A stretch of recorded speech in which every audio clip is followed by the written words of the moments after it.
infrastructure expansion, revenue reform, social protection, and prudent fiscal management, presenting a 492.8 billion naira budget proposal to the Ondo State House of Assembly.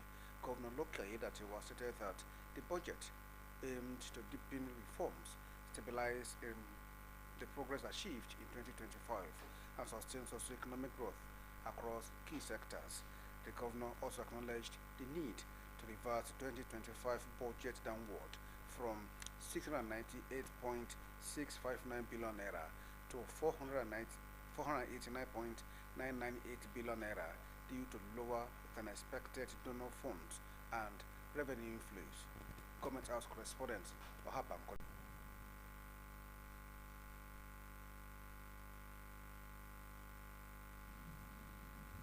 The 2026 expenditure projection.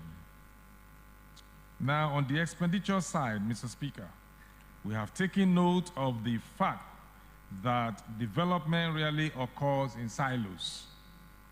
We have therefore adopted an integrated approach such that each organ of government will complement others to stimulate the organic synergy required to catalyze our developmental resurgence. The 2026 expenditure allocation is as follows. Salaries and wages, 75 billion 393 million 772,100. Overhead cost, 49 billion 1,692,500. Grants and contributions, 18 billion 281,300,000. We sincerely apologize for that mix-up. We'll bring you that report in the course of the bulletin. Meanwhile, the Ondo State House of Assembly has committed the 2026 Appropriation Bill to the House Committee on Finance and Appropriation for detailed scrutiny before further legislative action. The fiscal appropriation christened budget of economic consolidation totaling over 492 billion naira seeks authorization for expenditure from the Consolidated Revenue Fund for the State. House of Assembly correspondent Omoshiliola Adesoya Ajayi reports.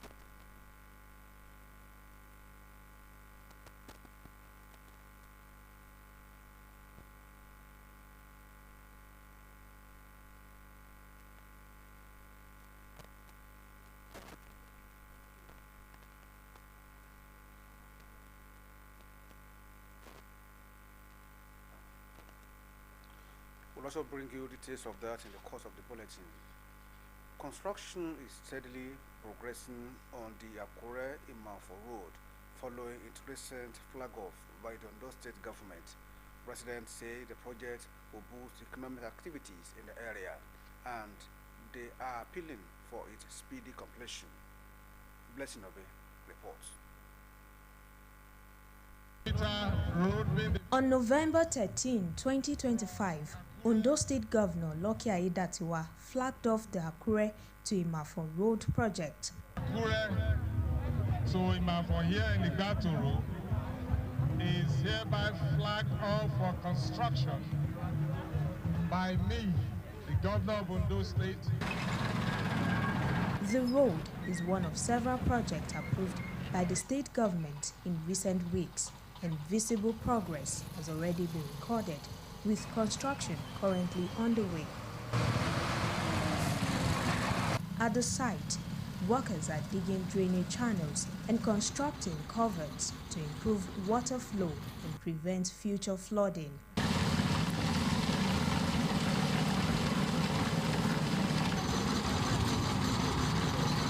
Residents and commuters describe the project as long overdue. They say its completion will bring much needed relief and open up new economic opportunities for the surrounding communities. They are, however, calling on the government to ensure the project is delivered on schedule. Before now, it's not a small thing for us. If you are going, say, if you take bike like this, before you come down, all your bones, all your back, all your neck, everywhere, you will be paining you. But at least we are happy that we see something is going on now. Governor, so alone so more development, alone of so our adults every month development. When completed, the road is expected to ease traffic, open up adjoining settlements for development, and improve the overall living conditions of the people.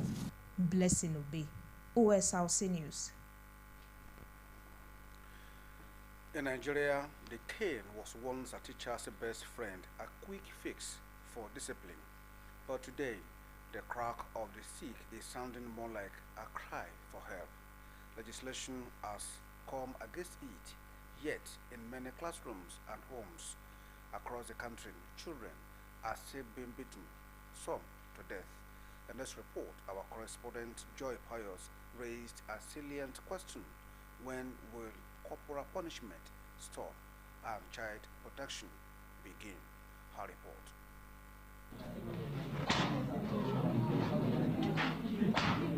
According to the World Health Organization, 1.2 billion children worldwide face corporal punishment every year, with devastating effects on their bodies and minds. Research has proven that it is a rising cause of anxiety, aggression, and even lower IQ in school children. In Nigeria, the cane was once a symbol of authority, but now it is a symbol of a system failing its children.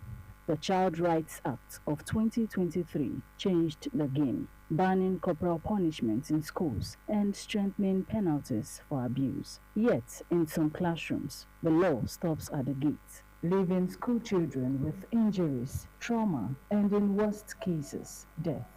I don't expect any teacher to engage in that. Even our parents, that our parents do this too.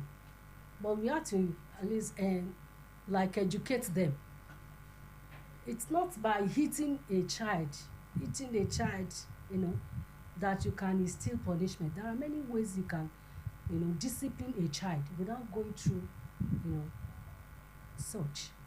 We have a law that now outrightly prohibits corporal punishments.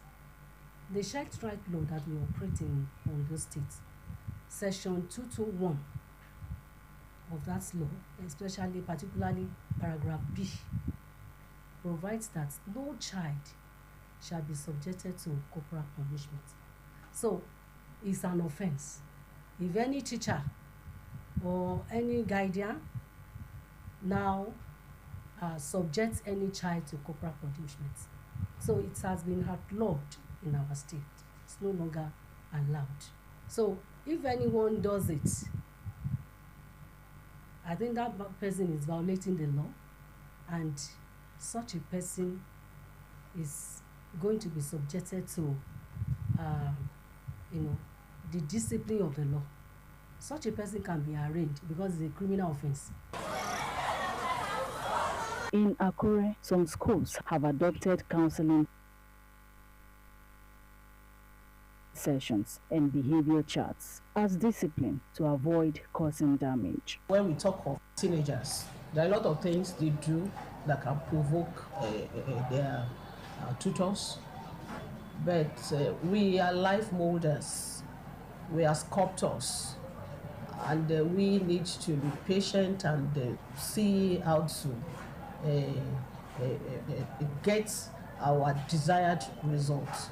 I have a lot of administrative measures I take to bring the students back to a better behavior. They should appeal to teachers that no teacher should take laws into his or her hands, that if the teacher cannot handle the case and the guidance counselor cannot handle, let the administrator handle the case maturely. Parents are now intensifying supervision in schools to ensure compliance with extant laws. The state government, through the Ministry of Education, Science and Technology, right, will be discussing and put in place mayors. We have our area education officers, we have zone education officers who move around these schools together with our team too, because there is synergy between the parents and the Ministry of Education. So we move around schools. Who goes into the school to monitor activities of our children and their teachers, even authority of the schools. So we do hold meetings, we do correct mistakes wherever we have anything. Then if there are no reason for us to report to the headquarters, we do. Experts say the fix isn't just laws, it is training teachers, educating parents, and enforcing the rules. Because every child deserves a classroom where the loudest sound is learning. The cane may be silent in some schools, but until it is quiet in all, the work is not done. Joy Pius, OSRC News. The age-long belief that women tend to live longer than men continues to steer conversations in society, while statistics around the world shows that women generally outlive their men counterpart. The reasons behind this difference remain topic of debate among health experts and the public alike. Omoni Lambeji sampled opinions of residents in Akure, the Ondo State capital, on the issue. Her report. According to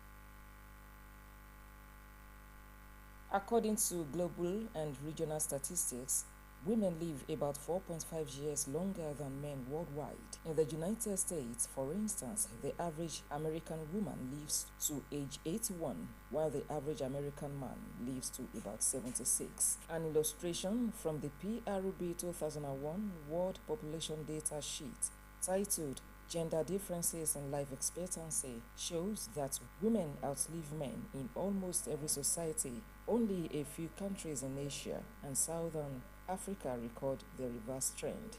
Many people attribute the gap to the heavy responsibilities men shoulder within families and society traditionally seen as providers and protectors. From homes, men takes 100% responsibility at homes, like feeding, clothing, housing, educating children, and so on and so forth. Women feel relaxed all the time, expecting the men to come back home with money. So for this stress, men used to die earlier than women. Most men, once you are responsible, you believe you are the breadwinner. You believe you should be the breadwinner, while the wife will play a supportive role. Look at the kind of job you do. At times you leave your home by 5 a.m. The women at times, except for cooking, they may still be on bed. Look at the hazard. The tendency is always there that the man will die before the woman. Others point to health-seeking behavior as a major factor. Women are generally more proactive about their health, while men often downplay symptoms until conditions worsen. Well, men are more careful. Women are not careful. They take good care of their health. I can't say all women. We equally have men that do take care of themselves, go for regular medical checkups and all of that. But for the women folk, they are more, they see that as something they have to do because they see themselves as very, very important in the home and that nothing must happen to them. So women tend to take their health seriously than the men. Most men will not take good care of themselves, except for the fact that maybe you work in a medical line. If not, some are very, very careless. But for you women, you want to understand, if you don't go for treatment, definitely,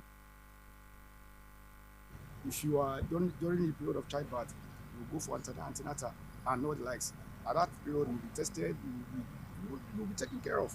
But for us men, most of us, we are very, very careless. Lifestyle choices, according to observers, also negatively impact life expectancy through engagements in habits such as excessive alcohol consumption, smoking, and womanizing.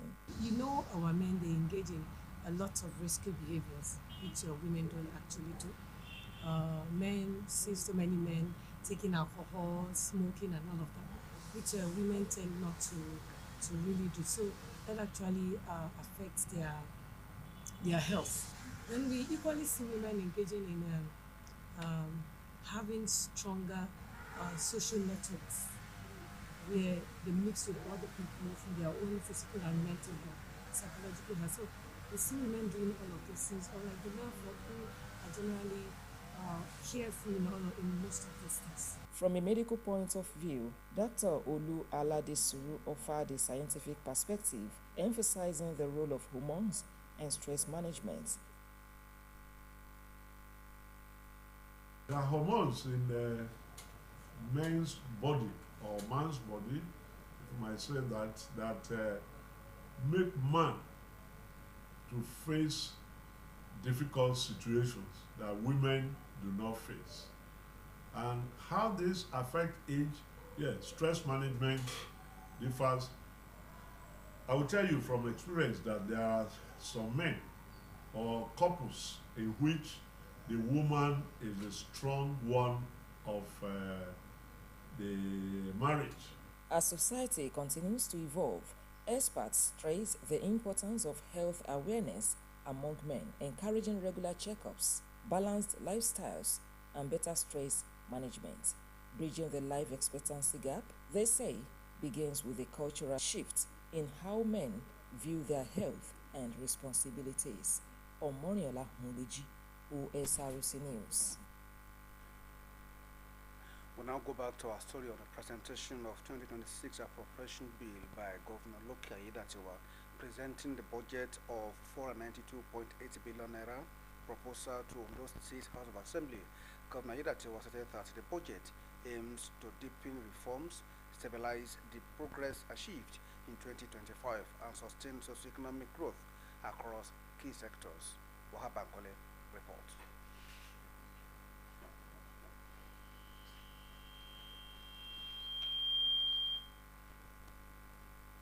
10.8 billion naira proposed for recurrent expenditure, while 281.99 billion naira is allocated to capital projects for the 2026 fiscal year. The budget, tagged Budget of Economic Consolidation, reflects the present administration's commitment to sustaining growth, strengthening institutions, and completing ongoing projects across the states. Speaking after receiving the budget, the Speaker, Olamide Oladiji, commended the Governor for the timely submission of the 2026 appropriation bill, noting that the early presentation would allow the House ample time for comprehensive evaluation.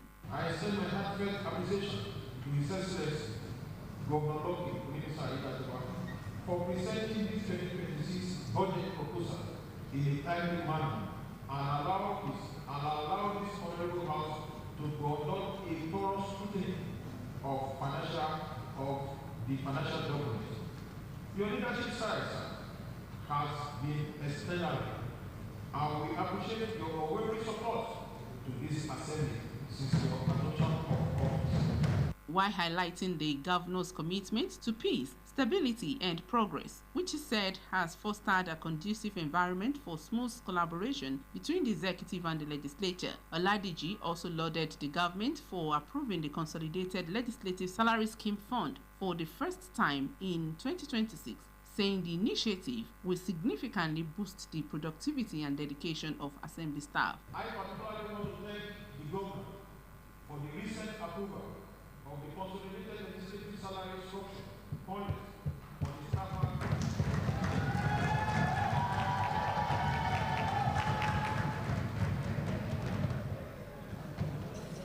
This gesture demonstrates your commitment to the welfare of the progress and the political class. We are grateful. Other lawmakers who spoke praised the governor's leadership style, describing it as exemplary, and acknowledged the administration's consistent support for the legislature. They reiterated the readiness of the assembly to work closely with the governor and his team towards advancing the development of Ondo State. We are approaching the end of the year.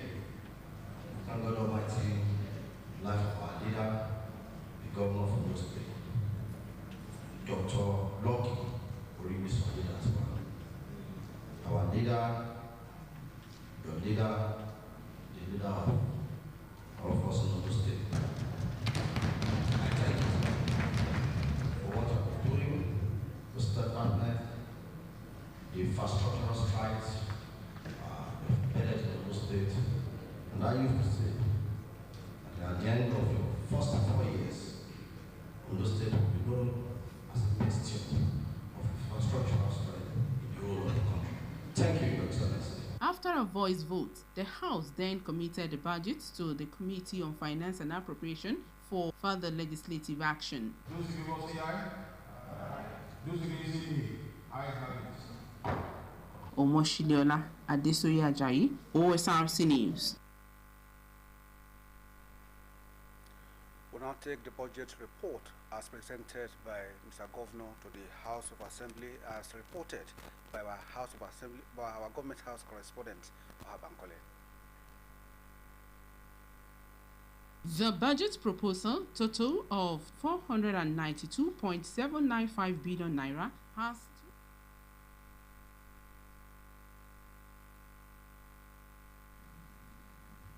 the 2026 expenditure projection. Now, on the expenditure side, Mr. Speaker, we have taken note of. We sincerely apologize for that mix-up. That report will come your way in our subsequent bulletin, and that's the end of Sunshine Report this afternoon. Thank you for being a part of it. Good afternoon.